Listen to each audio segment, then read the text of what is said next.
കുട്ടിയൂർ അമ്പലത്തിൽ കുറേ വർഷമായി ഞാൻ പോകുന്നു. ആദ്യമായിട്ടാണ് കേട്ടോ ഇത്രയും തിരക്ക് ഞാൻ കുട്ടിയൂർ അമ്പലത്തിൽ കാണുന്നത്.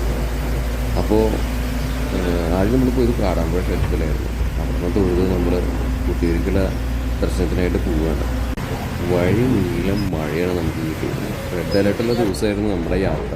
അതുകൊണ്ട് ഇപ്പോൾ പറയേണ്ട വിശേഷങ്ങൾ പറയാതെ തന്നെ നമുക്കറിയാമല്ലോ.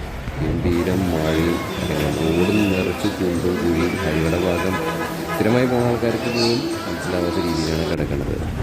അങ്ങനെ ഇരിക്കും നമ്മൾ അതിൻ്റെ ഇടയിൽ ശിവഭാരതത്തിൽ അവിടെ നിന്ന് ഭക്ഷണമൊക്കെ കഴിച്ച് നമ്മൾ അവിടെ നിന്ന് പോന്നു. കുട്ടിയൂർ ഏകദേശം എത്തി. കുട്ടിയൂർ എത്തിയപ്പോൾ കട്ട ബ്ലോക്കാണ്. നമ്മൾ ചെയ്ത വണ്ടികൾ അതിൻ്റെ ഇടയ്ക്ക് വന്നു. പുറത്ത് കച്ചവടക്കാർ വന്നു. അപ്പോഴും സമയം പോകുന്നില്ല. ഉച്ചയ്ക്ക് 2 മണിക്ക് നിൽക്കുന്ന നിൽപ്പാണ് കേട്ടോ ഈ നിൽക്കുന്ന നിൽപ്പ്. ഞാനൊരു 8 മണി വരെ, അതായത് 6 കിലോമീറ്റർ ദൂരം 8 മണിക്കൂർ എടുത്തിട്ടായിരിക്കും നമ്മൾ, അല്ലെങ്കിൽ 6 മണിക്കൂർ എടുത്തിട്ടായിരിക്കും നമ്മൾ അവിടെ എത്തിയിട്ടുണ്ടാവുക. 6 to 7 മണിക്കൂറോളം നിന്നുണ്ടായിരിക്കും. ലാസ്റ്റ് ഒരു പമ്പ് കിട്ടി. പമ്പിൽ തൽക്കാലം ഡീസലടിച്ചിട്ട് ഒതുക്കി. ഞാനടക്കമുള്ളവർ തൊഴാനായിട്ട് കുട്ടിയൂർ അമ്പലത്തിൽ പോയി. തൊഴുതിറങ്ങി പുറത്തിറങ്ങിയപ്പോൾ കണ്ടില്ലേ വീണ്ടും മലവെള്ളപ്പാച്ചിൽ. ഈ മലവെള്ളപ്പാച്ചിൽ 2 പേര് മുങ്ങി മരിച്ചെന്നാണ് അറിഞ്ഞത്. പിന്നെ ഇക്കരക്കുട്ടിയിലൊന്ന് തൊഴാൻ കയറി. ജസ്റ്റ് ഒന്ന് അവിടെ പോയി തൊഴുത് പ്രാർത്ഥിച്ച് ദക്ഷിണ സമർപ്പിച്ച് ഓടപ്പൂവൊക്കെ മേടിച്ച് ഞാനെൻ്റെ യാത്ര തുടർന്നു. തിരിച്ച് രാത്രിയിലെ യാത്രയും ഭയങ്കര ദുഷ്കരമായിരുന്നു. സ്ഥിരമായി പോകുന്ന ആൾക്കാർക്ക് വരെ ഹൈവേ ഡീവിയേഷൻ റോഡോ കാര്യങ്ങളോ ഒന്നും മനസ്സിലാവില്ല.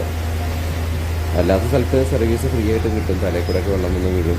വെള്ളപ്പൊക്കം ആയിട്ട് കിടക്കണ, അതായത് നമ്മുടെ ഈ വെള്ളം നിറച്ച് വെച്ചിട്ടുള്ള എന്താ പറയുക, ഒരു ടാങ്കൊക്കെ കണ്ടിട്ടില്ലേ, അതുപോലത്തെ അവസ്ഥയായിരുന്നു. സ്വിമ്മിംഗ് പൂൾ പോലത്തെ ആയിരുന്നു ചില ഭാഗത്ത്. ഫുൾ വെള്ളത്തിൽ കൂടെയായിരുന്നു നമ്മുടെ യാത്ര. പണി കഴിഞ്ഞ ഹൈവേക്ക് അടിപൊളിയാണ്. അല്ലാത്തടത്തൊക്കെ ഭയങ്കര ഡേഞ്ചറാണ്. വടക്ക് വശത്തേക്ക് പോകുന്ന ആൾക്കാരെ ശ്രദ്ധിച്ചിട്ട് വണ്ടി ഓടിക്കുക. ഭയങ്കര ഡേഞ്ചറസാണ്. ഒരുപാട് വണ്ടി ഇടിച്ച് കിടക്കാനായിട്ട് കണ്ടു.